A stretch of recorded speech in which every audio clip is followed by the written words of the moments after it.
There are many tools and techniques, and it depends on person to person. For example, having 15 minutes to yourself to be able to have that conversation or notice or listen to what you're doing is really helpful. Because if you're running like a bullet train throughout the day with your various roles, not just as a profession, but you come back home as a father, as a mother, and those roles, and you don't have time to self-reflect, there is no growth happening, because you need to pause, look at what you've achieved so far, you've done so far, you're thinking so far, to make that shift happen. So my advice would be, find that 15 minutes, whatever time of the day. So some are early morning people, some are late night people. Do whatever you feel in that 15 minutes. It gets you to self-reflect. It could be either journaling, you're not a journaling person, listen to some music and notice, or meditation, or speak with somebody.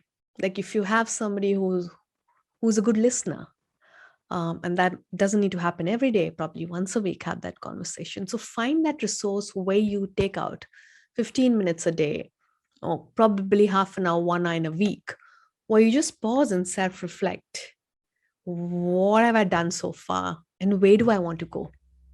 So there's two questions I keep asking myself in between is, when I do the self-reflection, is what do I believe in this moment? Because beliefs change too, right? With our journeys and with our circumstances, what I believe in this moment. And if my belief is not supporting growth, I would say, how could I be wrong in this belief? And so it's non-judgmental. I'm not even pushing myself down or putting myself down. I'm just questioning as a third party, non-judgmental, as a coach. How could I be wrong here?